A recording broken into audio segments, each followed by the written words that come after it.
আসসালামু আলাইকুম প্রিয় শিক্ষার্থীবৃন্দ, আশা করি মহান সৃষ্টিকর্তার অশেষ রহমতে তোমরা সকলেই ভালো আছো এবং সুস্থ আছো।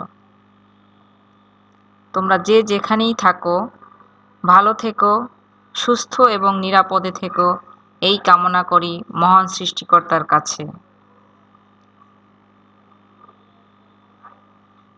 শিক্ষার্থীবৃন্দ, ওয়েলকাম টু মাই ক্লাস।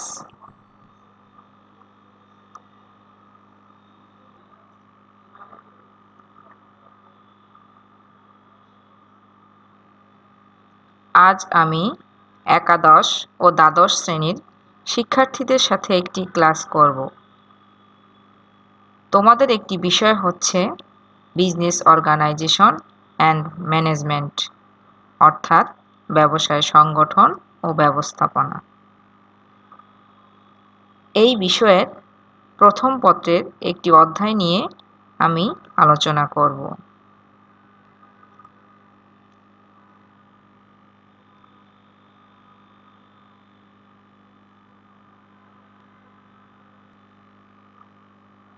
আলোচনায় তোমাদের সাথে আছি আমি Tania Afroz, assistant professor, department of management, government Bangla college, Mirpur, Dhaka.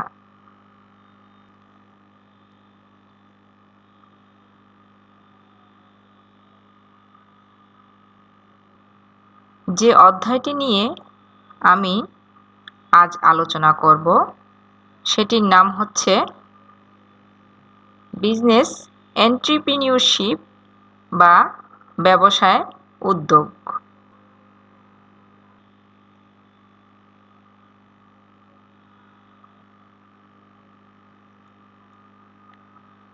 আজকের আলোচ্য বিষয় থেকে তোমরা যা শিখতে পারবে তা হলো উদ্যোগের সংজ্ঞা, উদ্যোক্তার সংজ্ঞা, উদ্যোক্তার শ্রেণীবিভাগ, বাংলাদেশে ব্যবসায় উদ্যোগের সম্ভাবনা, বাংলাদেশের ব্যবসায়ে নারী উদ্যোক্তা, বাংলাদেশের নারী উদ্যোক্তাদের সরকার প্রদত্ত সুযোগ সুবিধা এবং বাংলাদেশের কয়েকজন সফল উদ্যোক্তার পরিচিতি। তাহলে চলো আমরা আলোচনায় ফিরে যাই।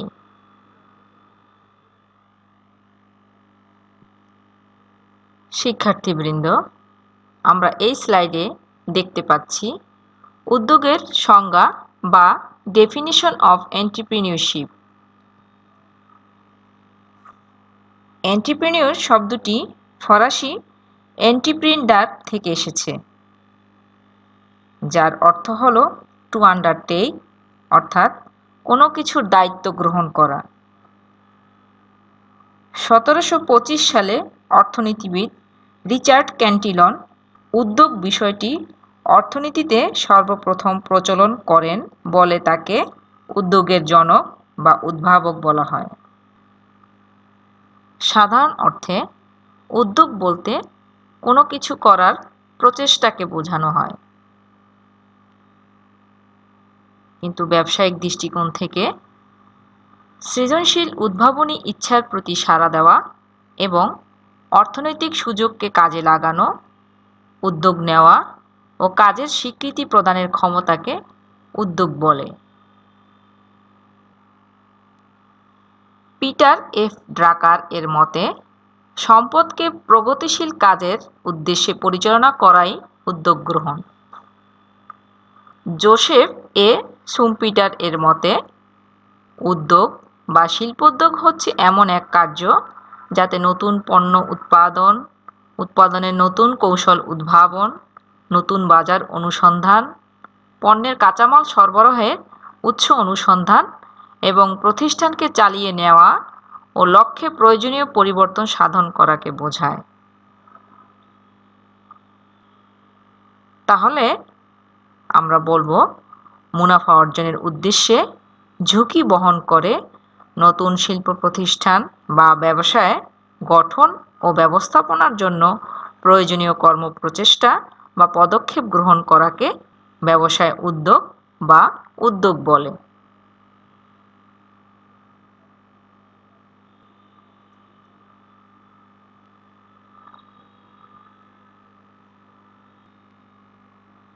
এই স্লাইডে আমরা দেখতে পাচ্ছি উদ্যোক্তার সংজ্ঞা বা ডেফিনেশন অফ এন্ট্রপ্রেনিউর। সাধারণভাবে আমরা বলি যিনি কোনো কাজ করার জন্য কোনো উদ্যোগ গ্রহণ করেন তাকে উদ্যোক্তা বলেন। কিন্তু ব্যবসায়িক দৃষ্টিকোণ থেকে যিনি মুনাফা বা কোনো অর্থনৈতিক সুবিধা প্রাপ্তির আশায় নতুন কোনো পণ্য বা ধ্যান ধারণার উদ্ভাবন করে শিল্প বা ব্যবসায় প্রতিষ্ঠানের স্থাপনের উদ্যোগ গ্রহণ করেন তাকে উদ্যোক্তা বলে। ফ্রাঙ্ক এইচ নাইট এর মতে উদ্যোক্তা এমন একজন পণ্য নির্বাহক যিনি বিমা মূলধনীকরণ বা বেতন প্রদানের মাধ্যমে যায় না এমন প্রকৃতির অনিশ্চিত দায়-দায়িত্ব বহন করেন। তাহলে আমরা আলোচনার প্রেক্ষিতে বলতে পারি উদ্যোক্তা হচ্ছেন এমন একজন ব্যক্তি যিনি কোনো ব্যবসা প্রতিষ্ঠান বা শিল্প প্রতিষ্ঠান গড়ে তোলার জন্য উৎপাদনের উপাদানসমূহ সংগ্রহকরণ, একত্রকরণ ও উৎপাদন কাজে ব্যবহার করেন এবং উৎপাদনের ক্ষমতা বৃদ্ধি করেন।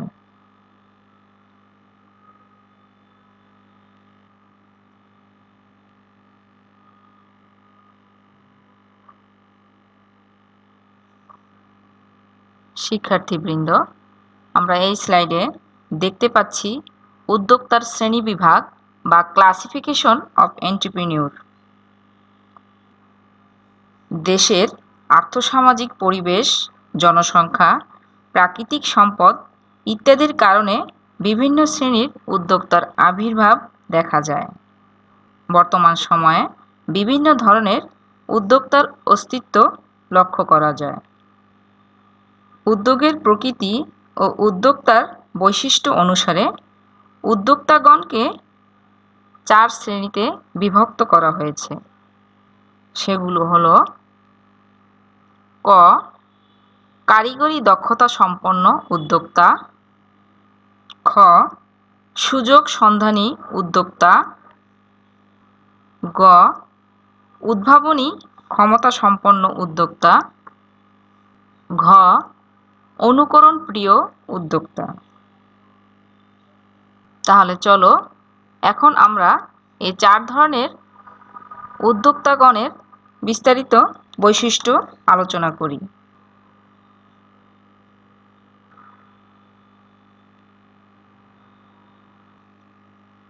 এখন আমরা আলোচনা করব উদ্যোক্তা শ্রেণীবিভাগ বা ক্লাসিফিকেশন অফ এন্ট্রপ্রেনিউর। ক. কারিগরি দক্ষতা সম্পন্ন উদ্যোক্তা বা টেকনিক্যালি স্কিলড এন্ট্রপ্রেনিউর।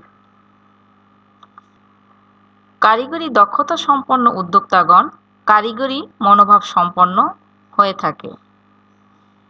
তারা নিজেকে একজন বাস্তবমুখী শিল্পোদ্যোক্তা হিসেবে মনে করে। এই ধরনের শিল্পোদ্যোক্তারা অপরিবর্তনীয় উৎপাদন কৌশল, পণ্য মিশ্রণ এবং বাজার নিয়ে একটি অনমনীয় প্রতিষ্ঠান গড়ে তুলতে উৎসাহী হয়। এ ধরনের উদ্যোক্তাগণ সাধারণত বড় ধরনের কোনো শিল্প প্রতিষ্ঠান পছন্দ করেন না। ক্রেতাদের আকৃষ্ট করার জন্য এবং শ্রমিক কর্মচারী নিয়োগের ক্ষেত্রে ব্যক্তিগত যোগ্যতার উপর তারা নির্ভর করেন। তারা জানে প্রতিষ্ঠান ছোট রাখলে কর্মচারীদের সাথে প্রতিদিন আলোচনা করা সহজ হয় এবং প্রতিষ্ঠান পরিচালনা করা তাদের পক্ষে সহজতর হয়। খ. সুযোগ সন্ধানী উদ্যোক্তা বা অপরচুনিস্টিক এন্ট্রপ্রেনিউর। সুযোগ সন্ধানী উদ্যোক্তাদের প্রচুর অভিজ্ঞতা এবং প্রাতিষ্ঠানিক শিক্ষায় শিক্ষিত হতে হয়। তারা বিদ্যমান রাজনৈতিক অবস্থা, অর্থনৈতিক অবস্থা ও সামাজিক পরিবেশ চিন্তা ভাবনা করে নিজের সামর্থ্য অনুসারে উৎপাদনে আগ্রহী হয়।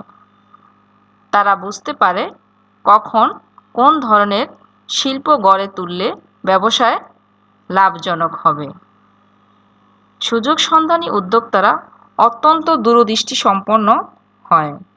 তারা ব্যবসায়ের লক্ষ্য অর্জনের জন্য বিভিন্ন কলাকৌশল যেমন কর্তৃত্বার্পণ, মূলধনের বিকল্প উৎস ব্যবহার করে প্রয়োজনীয় মূলধনের যোগান দেওয়া ইত্যাদি বিষয়গুলি সম্পর্কে অত্যন্ত সজাগ দৃষ্টি রাখে এবং বিভিন্ন সুযোগ সুবিধা কাজে লাগায়।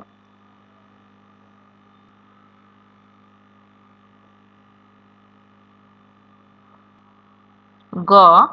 উদ্ভাবনী ক্ষমতা সম্পন্ন উদ্যোক্তা বা ইনোভেটিভ এন্ট্রপ্রেনিউর। উদ্ভাবনী উদ্যোক্তাগণ নতুন কৌশল, নতুন পণ্যের বাজার সৃষ্টি, ব্যবস্থাপনার নতুন কৌশল উদ্ভাবন করে। তারা বিদ্যমান সামাজিক ও অর্থনৈতিক পরিবেশে কাজ করার জন্য নিজেদের সামর্থ্যকে বিশ্বাস করে। শিল্পোদ্যোক্তাগণ পণ্য উৎপাদনের বিভিন্ন ক্ষেত্রে অত্যন্ত নমনীয় হয়ে থাকে। তারা একটি নতুন শিল্প প্রতিষ্ঠান গড়ে তোলার জন্য প্রয়োজনীয় অর্থ সংগ্রহ করে এবং উৎপাদনের বিভিন্ন উপকরণের সমন্বয় সাধন করে পণ্যদ্রব্য তৈরি করে এবং প্রতিষ্ঠানকে সচল রাখার জন্য সদা সচেষ্ট থাকে। এ ধরনের উদ্যোক্তাগণ উদ্ভাবন কার্য পরিচালনা এবং উদ্ভাবন কার্যক্রমকে শিল্পসম্মতভাবে ব্যবহারে সদা ব্যস্ত থাকে। ঘ. অনুকরণ প্রিয় উদ্যোক্তা বা ইমিটেটিভ এন্ট্রপ্রেনিউর। এ ধরনের শিল্পোদ্যোক্তারা অনুকরণ প্রিয়। অনুকরণ প্রিয় উদ্যোক্তা অন্যের দ্বারা আবিষ্কৃত, উদ্ভাবিত এবং প্রয়োগকৃত প্রযুক্তি ও কলাকৌশল অনুকরণ করে নিজের কাজে সাফল্য অর্জন করতে পারে। এদের প্রধান লক্ষ্য হল উদ্ভাবন কাজ অনুকরণ করে উৎপাদনের প্রবৃদ্ধি সাধন এবং অর্থনৈতিক উন্নয়নে গতিশীলতা আনয়ন। সর্বোপরি আমরা বলতে পারি, একটি দেশের সামগ্রিক বিনিয়োগ পরিবেশ, উদ্যোক্তার চারিত্রিক বৈশিষ্ট্য ও ব্যক্তিগত গুণাবলীর ভিত্তিতে উদ্যোক্তাগণকে এ 4 শ্রেণীতে বিভক্ত করা যায়। প্রকৃতপক্ষে উদ্যোক্তার শ্রেণী বিভাগের জন্য নির্দিষ্ট কোনো নিয়ম বা পদ্ধতি নেই।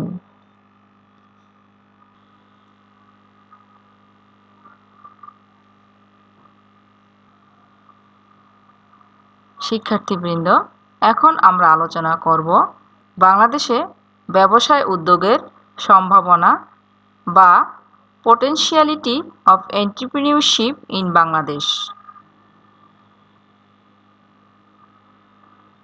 বাংলাদেশ একটি কৃষি প্রধান দেশ। এদেশের মোট জনসংখ্যার শতকরা 85% কৃষিজীবী। তবে ইদানিং এ গণ্ডি ছাড়িয়ে শিল্পের ব্যাপারে সবাই আগ্রহী হয়ে উঠেছে। শিল্প স্থাপনের মাধ্যমে দেশের প্রকট বেকার সমস্যা সমাধান করা যেতে পারে। বর্তমান বেসরকারি খাতে শিল্প প্রতিষ্ঠান, বিশেষ করে রপ্তানিমুখী শিল্প স্থাপনের জন্য ব্যাপক সহযোগিতায় রপ্তানিমুখী শিল্প স্থাপন করা আবশ্যক। এরই প্রেক্ষাপটে বাংলাদেশে ব্যবসায় উদ্যোগের সম্ভাবনা খুবই উজ্জ্বল হয়ে উঠেছে। সাধারণত বিভিন্ন কারণে বাংলাদেশে ব্যবসায় উদ্যোগের সম্ভাবনা অত্যন্ত উজ্জ্বল। এই কারণগুলো হলো: 1 নম্বরে ব্যবসায় উদ্যোগ চেতনা বা এন্ট্রিপ্রেনিউরিয়াল অ্যাওয়ারনেস। বাংলাদেশের জনগণের মধ্যে ব্যবসায় উদ্যোগের চেতনা বিরাজমান। বাংলাদেশে বর্তমান ক্ষুদ্র ও কুটির শিল্পের সংখ্যা প্রায় লক্ষাধিক। এর অধিকাংশই নিজস্ব উদ্যোগে গড়ে উঠেছে। উপযুক্ত সুযোগ সুবিধা নিশ্চিত ও প্রয়োজনীয় পরিবেশ সৃষ্টি করা হলে এদেশের শিল্প উদ্যোগ উন্নয়নের সম্ভাবনা অত্যন্ত উজ্জ্বল। 2 নম্বরে পেশার গতিশীলতা বা প্রফেশনাল ডাইনামিজম। ব্যবসায় উদ্যোগ উন্নয়নের ক্ষেত্রে পেশার গতিশীলতা একটি গুরুত্বপূর্ণ বিষয়। শ্রমশক্তি যদি কৃষিক্ষেত্র থেকে শিল্পক্ষেত্রে স্থানান্তরের সুযোগ সৃষ্টি করা হয়, তাহলে শিল্পের স্থাপন ও উন্নয়ন ত্বরান্বিত হবে। কৃষিক্ষেত্রে শ্রমের স্থায়িত্বকাল কম বিধায় এক্ষেত্রে শ্রমের চাপ বেশি। তাই মানুষ অকৃষিক্ষেত্রে নিয়োজিত হতে আগ্রহী থাকে, যার ফলে তারা সারা বছর উৎপাদন ও আয় করতে পারে। 3 নম্বরে শিক্ষা ও ব্যবসায় উদ্যোগ বা এডুকেশন অ্যান্ড এন্টারপ্রেনিউরশিপ। শিক্ষার সাথে ব্যবসায় উদ্যোগের একটি নিবিড় সম্পর্ক রয়েছে। শিল্প প্রতিষ্ঠান স্থাপন ও পরিচালনার ক্ষেত্রে শিক্ষা ও অভিজ্ঞতার কোনো বিকল্প নেই। বিশেষ করে কারিগরি শিক্ষার উপর অধিক জোর দেওয়া আবশ্যক। 4 নম্বরে সম্মানজনক পেশা বা অনারেবল প্রফেশন।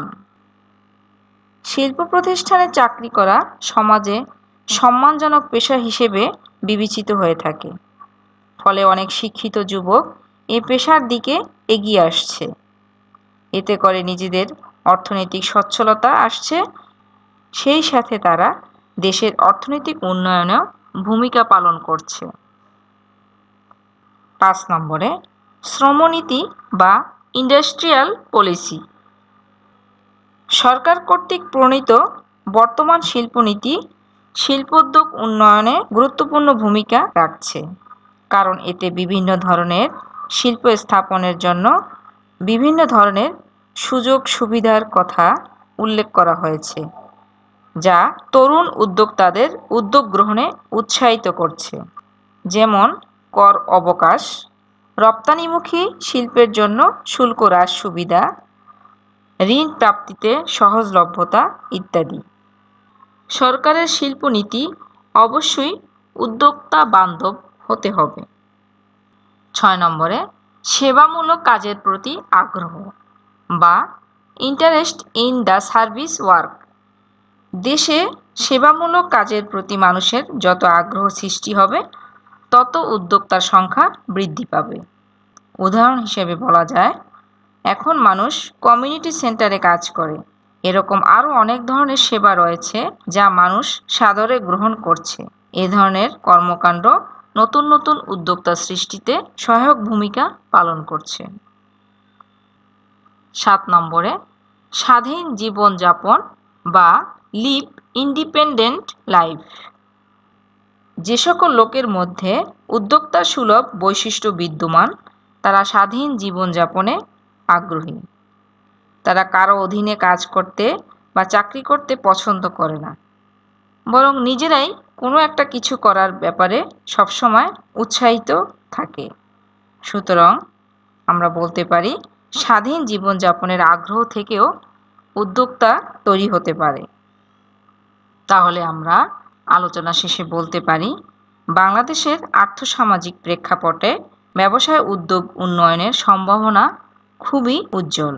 যদিও এক্ষেত্রে কিছু প্রতিবন্ধকতা রয়েছে, তথাপিও উদ্যোগের জন্য প্রয়োজনীয় পদক্ষেপ গ্রহণ করা হলে এ দেশে নতুন নতুন উদ্যোক্তার সৃষ্টি হবে এবং শিল্পায়ন ত্বরান্বিত হবে।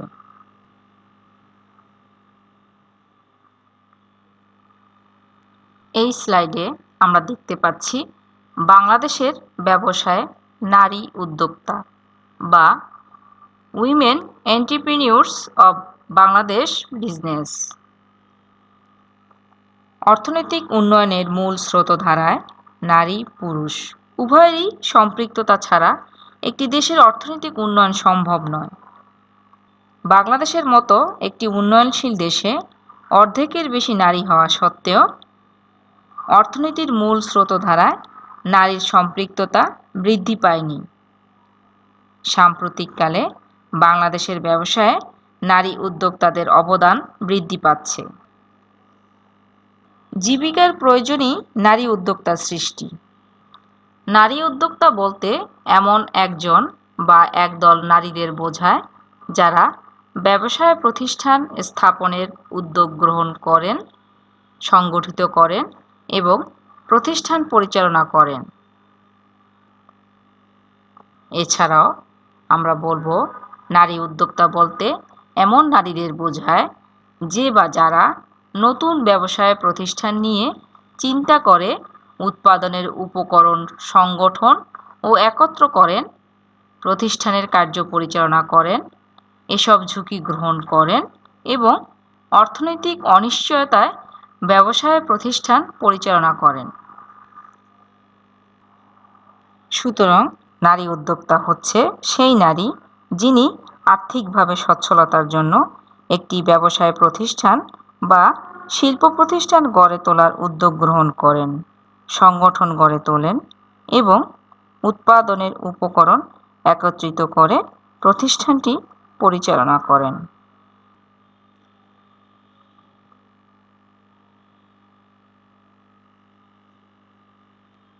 শিক্ষার্থীবৃন্দ, আমরা এই স্লাইডে দেখতে পাচ্ছি বাংলাদেশের নারী উদ্যোক্তাদের সরকার প্রদত্ত সুযোগ সুবিধা।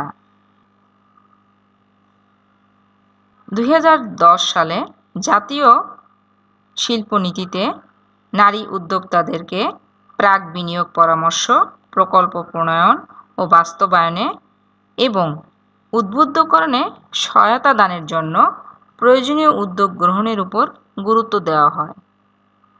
বাংলাদেশের নারী উদ্যোক্তাদের উন্নয়নে সরকারের মনোভাব ইতিবাচক। পণ্যদ্রব্য ও সেবাকর্মের উৎপাদন ও বণ্টনে সহায়তা করার জন্য সরকারি বিভিন্ন সংস্থা এগিয়ে এসেছে।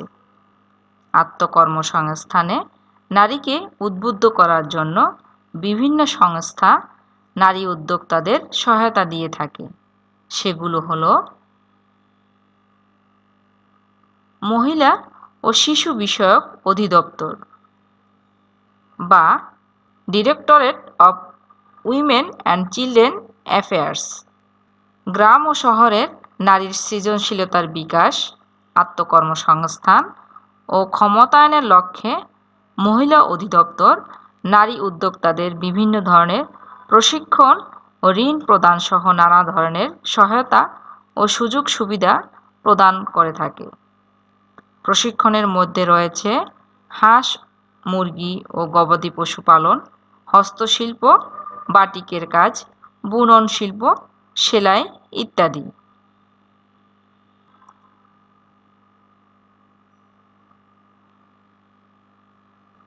যুব উন্নয়ন অধিদপ্তর বা ডিপার্টমেন্ট অফ ইয়থ ডেভেলপমেন্ট যুব ও ক্রীড়া মন্ত্রণালয়ের অধীন যুব উন্নয়ন অধিদপ্তর যুবকদের পাশাপাশি যুব মহিলা উদ্যোক্তাদের বিভিন্ন ধরনের প্রশিক্ষণ প্রদানের মাধ্যমে আত্মকর্মসংস্থান ও নারী উদ্যোক্তা সৃষ্টিতে সহায়তা করে। দেশের বিভিন্ন অঞ্চলে অবস্থিত অনেক কেন্দ্রের মাধ্যমে যুব উন্নয়ন অধিদপ্তর শিক্ষিত ও স্বল্প শিক্ষিত তরুণ তরুণীদের কৃষি খামার, মৎস্য চাষ, গবাদি পশু পালন, মৌমাছি চাষ ইত্যাদি ক্ষেত্রে প্রশিক্ষণ প্রদান সহ উদ্যোক্তাদের স্বল্প সুদে প্রারম্ভিক মূলধনের যোগান দিয়ে থাকে। বাংলাদেশ ক্ষুদ্র ও কুটির শিল্প সংস্থা বা Bangladesh small and cottage industries corporation, Bangladesh ক্ষুদ্র ও কুটির শিল্প সংস্থা বা বিসিক নারী উদ্যোক্তাদের প্রশিক্ষণ সহ শিল্প স্থাপনে নানা ধরনের সহায়তা করে থাকে। এ সংস্থার উল্লেখযোগ্য সহায়তাগুলো ক্ষুদ্র ও কুটির শিল্প প্রতিষ্ঠায় পরামর্শ দান ও তথ্য সরবরাহ করা, প্রকল্প মূল্যায়ন, নির্বাচন ও প্রতিষ্ঠায় সহায়তা করা।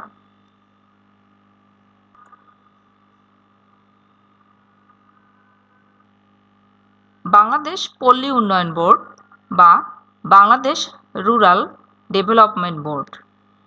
বাংলাদেশ পল্লী উন্নয়ন বোর্ড গ্রামের নারী উদ্যোক্তাদের বিভিন্ন বিষয়ে প্রশিক্ষণ প্রদান সহ ব্যবসায় প্রতিষ্ঠার জন্য প্রয়োজনীয় মূলধন স্বল্প সুদে প্রদান করে থাকে।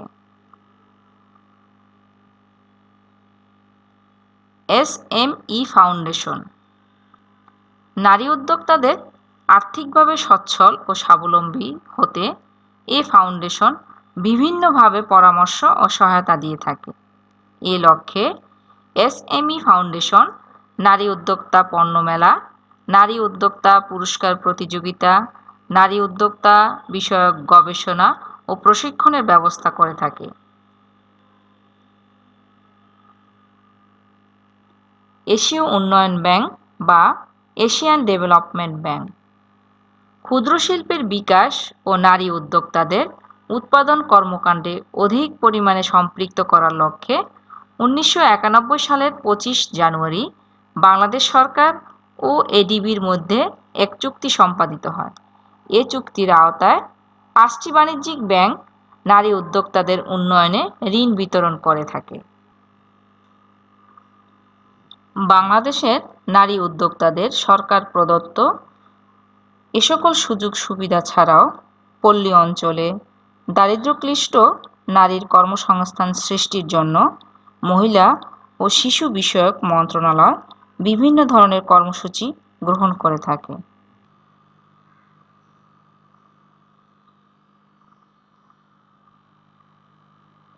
আমরা এই স্লাইডে দেখতে পাচ্ছি বাংলাদেশের কয়েকজন সফল উদ্যোক্তার পরিচিতি বা history of successful entrepreneurs in Bangladesh.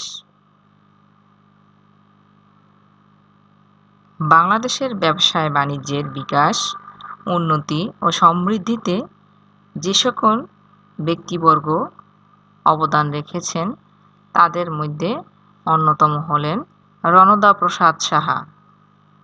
তিনি আমাদের দেশের একজন বিশিষ্ট, স্বনামধন্য, প্রসিদ্ধ এবং সফল উদ্যোক্তা। তিনি তার শ্রম, সততা ও একনিষ্ঠতার সমন্বয়ে ব্যবসায়িক প্রতিষ্ঠান গঠন করতে সক্ষম হয়েছেন।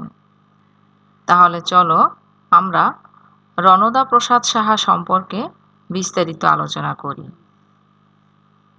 বাংলাদেশের একটি সাধারণ পরিবারে 1898 সালে তার জন্ম।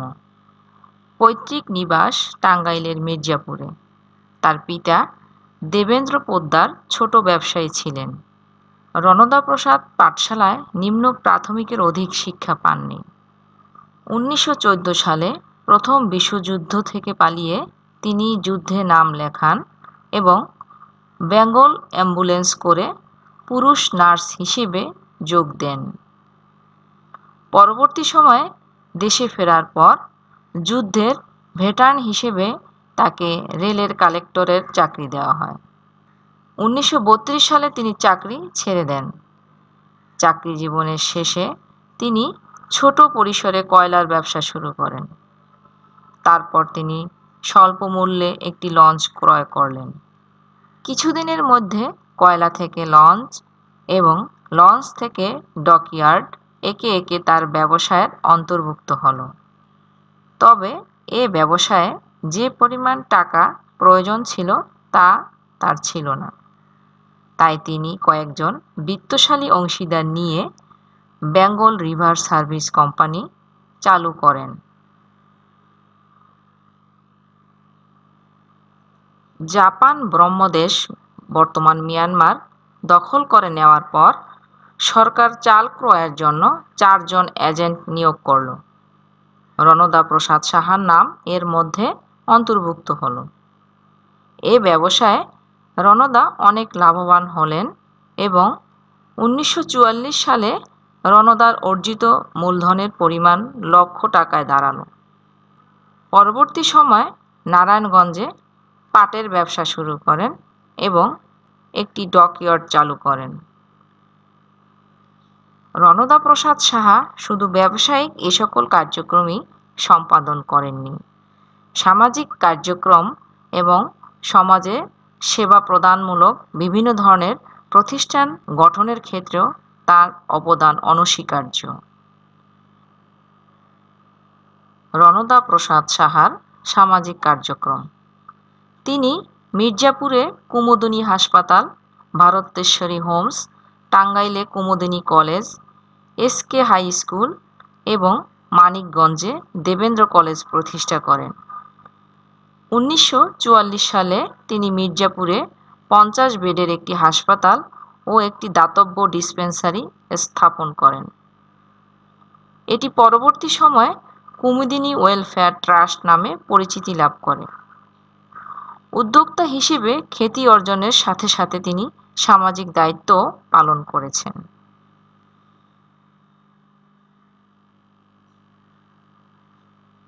শিক্ষার্থীবৃন্দ, এই স্লাইডে তোমরা বিভিন্ন প্রতিষ্ঠানের চিত্র দেখতে পাচ্ছ। কুমুদিনী হাসপাতাল, ভারতেশ্বরী হোমস, রণদা প্রসাদ সাহা বিশ্ববিদ্যালয়, দেবেন্দ্র কলেজ। এ সকল প্রতিষ্ঠান গঠন, পরিচালনা এবং নিয়ন্ত্রণের ক্ষেত্রে রণদা প্রসাদ সাহার অবদান অত্যন্ত তাৎপর্যপূর্ণ। যতদিন এ সকল প্রতিষ্ঠানসমূহ টিকে থাকবে, ততদিন রণদা প্রসাদ সাহার নাম চিরস্মরণীয় হয়ে থাকবে। পাকিস্তান সৃষ্টির পর বিত্তশালী হিন্দুদের অনেকে ভারতে চলে যান। রণদা প্রসাদ সাহা মাতৃভূমি ত্যাগ করেননি। মুক্তিযুদ্ধ চলাকালীন 1971 সালের এপ্রিল মাসে পাকিস্তানি বাহিনী রণদা প্রসাদ সাহা ও তার পুত্র ভবানী প্রসাদ সাহাকে তুলে নিয়ে যায়। 1 সপ্তাহ পর ফিরে আসেন তারা। কিন্তু 1971 সালের মে মাসে আবার তারা আটক হন এবং আর কোনো খোঁজ পাওয়া যায়নি।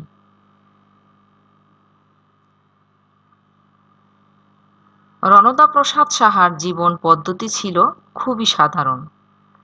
উদ্যোক্তা হিসেবে রণদা প্রসাদ সাহার যেসব গুণ ছিল, তার মধ্যে ঝুঁকি, আত্মবিশ্বাস ও সৃজনশীলতা অন্যতম।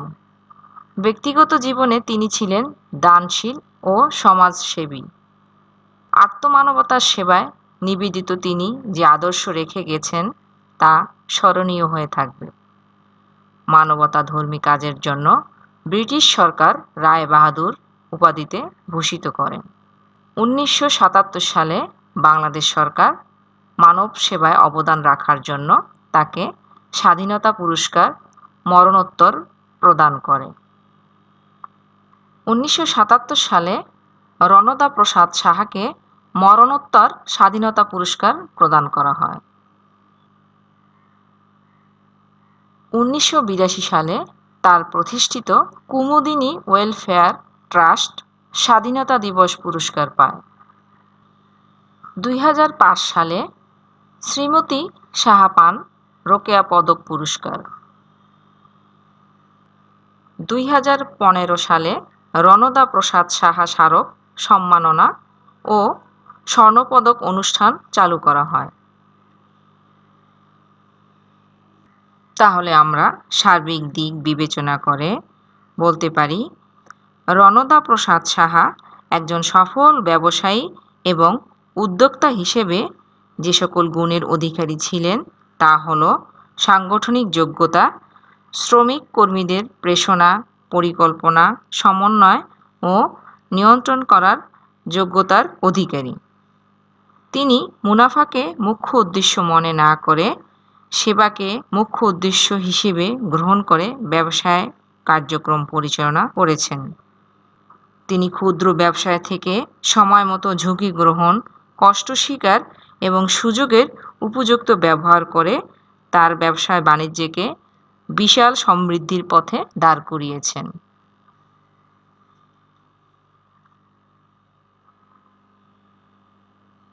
বাংলাদেশের সমাজ কাঠামোর বিভিন্নতায় যারা নিরলসভাবে মানব কল্যাণ ব্রতের সৃজিত বিশ্বাসকে ঊর্ধ্বে তুলে ধরেছেন, তাদেরই একজন হচ্ছেন professor doctor Hosne Ara Begum.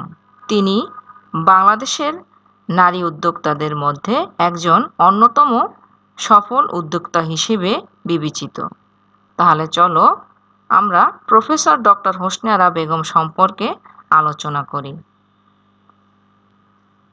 Professor doctor Hosne Ara Begum 1953 সালের ডিসেম্বরে বগুড়া জেলায় জন্মগ্রহণ করেন। তিনি বাংলাদেশে নারী উদ্যোক্তাদের পথিকৃৎ। 1980 সালে তিনি ঠ্যাঙ্গামারা মহিলা সবুজ সংঘ, সংক্ষেপে একে বলা হয় TMSS, এই সংঘটি শুরু করেন। বর্তমানে সারা দেশে এর কার্যক্রম পরিচালিত হচ্ছে। তিনি TMSS এর নির্বাহী পরিচালক হিসেবে দায়িত্বরত। তিনি সততা ও পরিশ্রম দিয়ে সফল উদ্যোক্তা হতে সক্ষম হয়েছেন। দেশে বিদেশে বিভিন্ন সংগঠনের সাথে তিনি সক্রিয়ভাবে সম্পৃক্ত। শিক্ষা জীবন। হোসনে আরা বেগম 1975 সালে রাজশাহী বিশ্ববিদ্যালয় থেকে প্রথম শ্রেণীতে মাস্টার্স ডিগ্রি অর্জন করেন। তিনি ওয়াশিংটন ইন্টারন্যাশনাল ইউনিভার্সিটি USA থেকে 1977 সালে PhD লাভ করেন।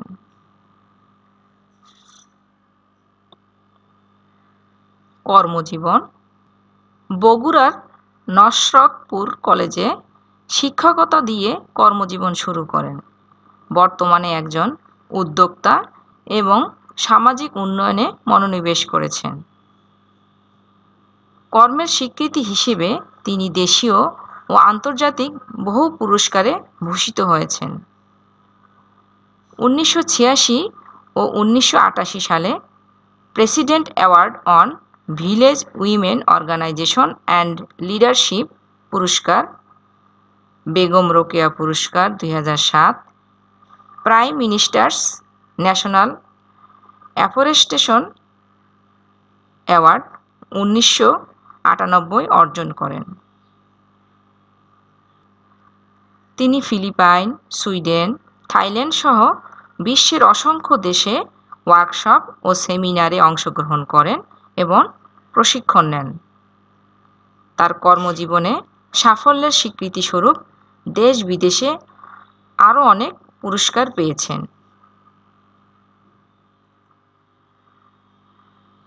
তার কয়েকটি পুরস্কার হলো প্রধানমন্ত্রীর জাতীয় জনসংখ্যা পুরস্কার 1993 ও 1997, পল হ্যারিস ফেলো পুরস্কার 1994, জাতীয় মানবাধিকার সাংবাদিক সংস্থা কর্তৃক প্রদত্ত মানবাধিকার পুরস্কার 1986, নারী বিষয়ক সংস্থা কর্তৃক প্রদত্ত বেগম রোকেয়া স্বর্ণপদক 2000, রোটারি ক্লাব ঢাকা কর্তৃক প্রদত্ত স্বেচ্ছাসেবক পুরস্কার 2001, বিশ্ব ক্ষুদ্র উদ্যোক্তা পুরস্কার 2005, আন্তর্জাতিক মাতৃভাষা দিবস পুরস্কার 2007, জাতীয় যুব সাংস্কৃতিক সংগঠন কর্তৃক প্রদত্ত শ্রেষ্ঠ এনজিও কর্মী পুরস্কার 2007। এ সকল গৃহীত পুরস্কার থেকে আমরা বলতে পারি যে আর্থসামাজিক প্রেক্ষাপটে এবং সামাজিক কল্যাণমূলক কর্মকাণ্ডে তার কী ধরনের উদ্যোগ ও প্রয়াস ছিল।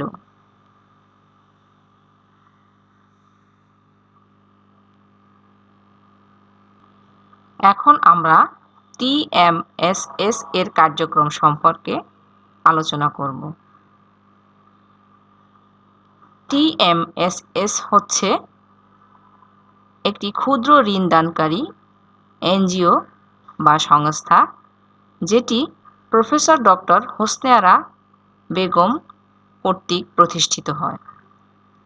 এই সংস্থাটির প্রধান লক্ষ্যই হচ্ছে গ্রামীণ জনগোষ্ঠীর সহায়তার জন্য ঋণ প্রদান করা, বিশেষ করে ক্ষুদ্র ঋণ সহায়তার মাধ্যমে তাদের আর্থসামাজিক উন্নয়নে অবদান রাখা। দরিদ্র ও বিত্তহীন নারীদের ঋণ সহায়তা প্রদান, প্রশিক্ষণ ও আত্মকর্মসংস্থানের পাশাপাশি হাঁস মুরগির খামার পরিচালনা, মৎস্য চাষ ও কুটির শিল্প পরিচালনার জন্য ঋণদান কর্মসূচি পরিচালনা করে থাকে এটি।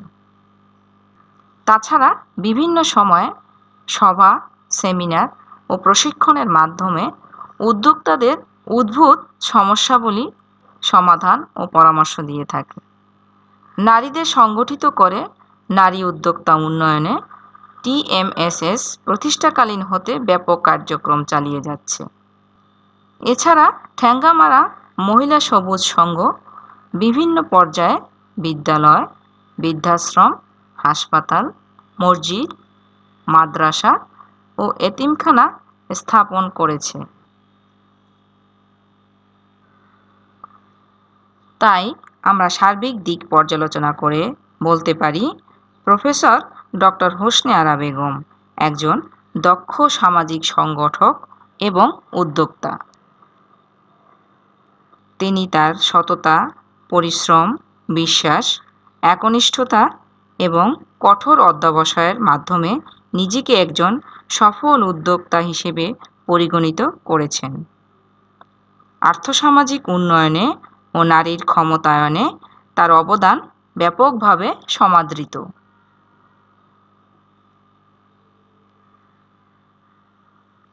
শিক্ষার্থীবৃন্দ, এতক্ষণ আমরা যা আলোচনা করলাম, আশা করি তোমরা সকলে তা বুঝতে পেরেছ। আজকের আলোচনার প্রেক্ষিতে তোমাদের জন্য একটি বাড়ির কাজ রাখা হয়েছে।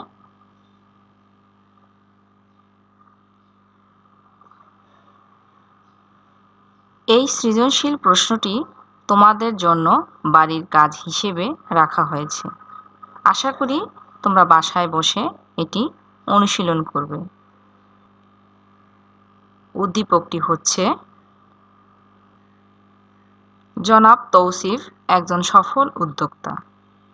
প্রযুক্তি একদিন আগামী বিশ্ব নিয়ন্ত্রণ করবে তিনি অনেক আগেই ধারণা করেছেন। ফলে বেশ বড় অঙ্কের বিনিয়োগে তিনি একটি আইসিটি ফার্ম স্থাপন করেন। বর্তমানে প্রচুর তরুণ যুবক তার ফার্মে কাজ করছে। সফটওয়্যার রপ্তানির জন্য প্রতিষ্ঠানটি চলতি বছর শ্রেষ্ঠ রপ্তানিকারকের পুরস্কার পায়। প্রশ্ন হচ্ছে, ক, জ্ঞানমূলক উদ্যোক্তার সংজ্ঞা দাও। খ, অনুধাবনমূলক ব্যবসায় উদ্যোগ ব্যতীত আত্মকর্মসংস্থান সম্ভব নয়, ব্যাখ্যা করো। গ, প্রয়োগমূলক উদ্যোক্তার কোন বিশেষ গুণটি উদ্দীপকে ফুটে উঠেছে, ব্যাখ্যা করো। ঘ, উচ্চতর দক্ষতামূলক দেশের অর্থনীতিতে জনাব তৌসিফের অবদান গুরুত্বপূর্ণ, বিশ্লেষণ করো।